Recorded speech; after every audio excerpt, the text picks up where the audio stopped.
La parábola del sembrador de alguna manera nos puede ayudar la gracia de la esperanza, porque la figura del sembrador es figura de esperanza, porque primero pone todo el esfuerzo, todo lo que depende de él, pero hay un momento donde queda colgado de Dios, depende de Dios. Uno puede sembrar, puede arar, puede preparar la tierra, echar la semilla, y después hay un momento donde ya quedamos en manos de Dios, y dependerá de la lluvia, dependerá de los tiempos, de los vientos, en fin. La fecundidad es un trabajito. Por un lado nosotros hacemos todo lo que depende de nosotros, y después quedamos esperando. ¿Cuántas veces esa siembra o esa cosecha ha sido flojita? Entonces nuestros sembradores, nuestros hombres de campo te dicen, no ha estado buena este año, y vuelve a intentarlo el año siguiente. Ese es el símbolo hermoso de la esperanza. No baja los brazos, sino que se lamenta de la cosecha fulera, pero vuelve a tirar la semilla el año siguiente, ¿no? Por lo tanto, sembrar en esperanza, ¿no? Esta es la imagen. Para nosotros es sembrar la palabra, es sembrar el amor, sembrar sin miedo. Diríamos así, a desollarnos los pies por los terrenos ingratos. Sembrar sin miedo a moverme entre espinas, y sembrar empecinadamente y en todos lados. Frecuentar la calle, decía el Papa Francisco, no solo las capillas. Frecuentar el bar, no solo el salón parroquial. Interpelar a los desconocidos, a los indiferentes, a los extraños. Salir de los nuestros. No tenemos derecho a seleccionar los terrenos. El sembrador no elige el terreno, sino que el terreno se revela después de la siembra.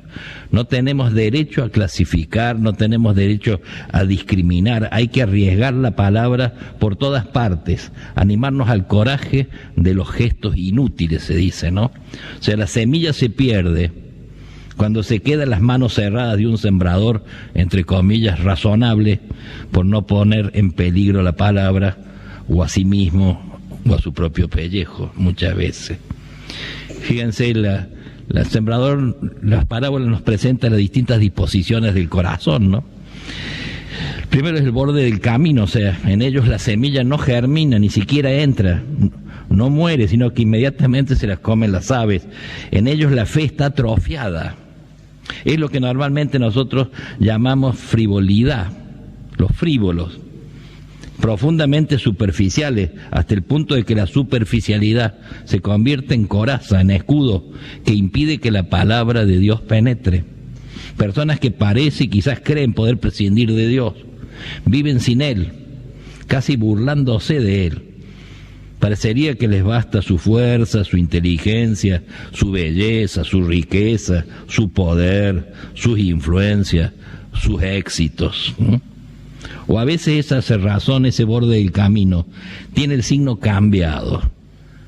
Hombres y mujeres atrincherados en sus amarguras, sus escepticismos, sus desconfianzas crónicas, decididos a no abrir el corazón ya a nada ni a nadie. Cierran el corazón a toda promesa y por lo tanto no esperan nada, ¿no?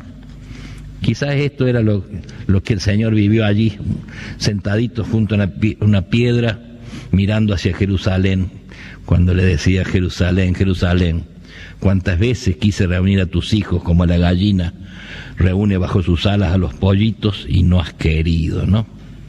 Uno puede decir cuántas veces, parafraseando, uno puede quitar Jerusalén y poner el propio nombre, ¿no? Cuántas veces te he querido hablar y te has escapado, cuántas veces te he querido abrazar misericordiosamente y te has quedado encerrado en tus durezas o en tu tristeza, ¿no?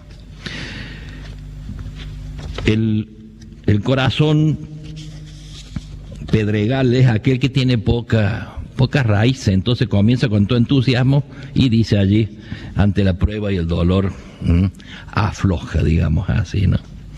Y yo quisiera detenerme más sobre todo en los dos últimos. Uno es la tierra o el corazón ahogado entre espinas, hombres a brojal, diríamos quizá nosotros, que es el más triste de todos. Es cuando la planta realmente ya creció, Llegó incluso a ser una planta grande, pero se descuidó. No se dio cuenta o no le dio importancia al hecho de que al lado iban creciendo un abrojal o una planta de espinas. Piensa quizás que su planta es tan fuerte que este vecino dañino no podrá con ella, o quizás se dijo, hay tiempo, ya le vamos a pegar un golpe de azada, y se descuida. Y cuando reacciona, el abrojal ya se tragó la planta buena, ¿no? Quizá otro ejemplo que suele ser muy gráfico es ver esos arbolazos inmensos en nuestro campo, a veces completamente muertos, tragados, digamos así, asesinados por asfixia, por una simple enredadera, que quizás al irlo abrazando pareció inofensiva, incluso se la dejó seguir su ascenso, quizás por estética, ¿no? Era lindo verla florecida en torno al tronco, una enredadera que al nacer se podía eliminar, digamos así, con un simple golpe o un tirón, y que terminó acribillando un árbol que ni con 1000 hachazos podríamos bajar, ¿no? Ella pudo, digamos así, con su paciencia y con nuestra cómplice ingenuidad, seducida quizá por su belleza, lo que nosotros no podríamos lograr con mucho esfuerzo, ¿no? Hombres de fe asfixiada por las espinas, que normalmente son las situaciones ambiguas, la seducción de las riquezas, las preocupaciones excesivas por las cosas que llamamos del mundo, la plata, el estatus, el ser tenido en cuenta. Hombres y mujeres que, ocupados por lo urgente, descuidaron o sacrificaron lo importante, ¿no? Pero en todo caso lo que quiere remarcar la parábola en este caso es lo que hace de estos hombres, ¿no? El ejemplo más triste es que no eran así, o no éramos así, no nacieron así, los conocimos o nos conocimos de otro modo, generosos, llenos de sueños grandes, comprometidos con los hombres, jugados, olvidados de sí, dispuestos a vivir hasta las últimas consecuencias las exigencias del Evangelio, aunque el entorno venga degollando. Y resulta que pasado el tiempo nos encontramos con un hombre frío, lleno de las mañas y las trampas que contagia el mundo, calculador, trepador, sin Dios, aburguesado, convertido, diríamos hoy, en uno más del sistema. O al contrario, apichonado, preocupado por pavaditas, enredado en bataholas, en vez de pelear batallas dignas, ¿no? Dando saltitos a lo gallina y hurgueteando basuritas cuando en realidad se había nacido para cóndor, con horizonte de cordillera y no de gallinero, como describe hermosamente Menapache en uno de sus cuentos, ¿no? ¿Qué les pasó? ¿O qué nos pasó? ¿Por qué claudicaron? ¿Cuándo se dio este vuelco? ¿En qué recodo del camino de la vida tiraron su bagaje de sueños? Y lo terrible es que si se lo preguntásemos, muy probablemente no podrían respondernos, porque no hubo un momento puntual, quizás no hubo un hecho decisivo, fue de a poco, sutilmente, casi sin darse cuenta, así como un abrojal no arrancado a tiempo o de espinas va matando por asfixia a la planta buena. Esta es la imagen fuerte de esta posibilidad. Y quizás deberíamos empezar por ella, los hombres buena tierra, ¿no? Hombres y mujeres buena tierra. Son aquellos en los que la palabra de Dios, la semilla cae, entra, germina, se arraiga, se hace planta, fructifica y se multiplica en grados distintos según la disponibilidad de la tierra. Algunos producen el 30 por uno, otros el 50, otros llegan hasta el 100 por uno, ¿no? Inmensa y asombrosa sería en aquel uno que diera el 100 por uno, son los santos, ¿no? Pero en la tierra donde vivía Jesús, ya el 50% era un éxito, una zona de desierto, digamos así, ¿no? Buena tierra son aquellos hombres y mujeres con una vida llena de sacrificios, de dificultades, de sufrimientos, pero que tienen siempre la sonrisa en los labios, que difunden serenidad a su alrededor, que no hacen ver el peso que llevan, que afrontan con valentía las pruebas, formas de santidad que rescatan muchas vidas y obtienen muchas conversiones. Muchas veces uno escucha eso y piensa seguramente en alguno de los nuestros, nuestros vecinos, nuestra gente, nuestro pueblo fiel, ¿no? Lo que Papa Francisco llamaba los santos de la puerta de al lado. Quizás no de los altares, sino ese santo, ese hombre, esa mujer, ese santo y esa santa de la puerta de al lado, ¿no? Tienen fe y sus gestos la expresan, dan testimonio de su fe, no son de proclamar, prefieren hacer y hablar lo justo y hablar de lo que viven. Cuando hablan de cruz saben lo que es llevarla. Cuando hablan de renuncia es porque han conocido despojos. Y la invitación al gozo, que es obligación de todo cristiano, no la hacen a través de proclamas estridentes, sino por la serenidad de su testimonio. Atraen no a los gritos, sino por contagio. Las parábolas de este domingo nos invita como a examinar, digamos, ¿no?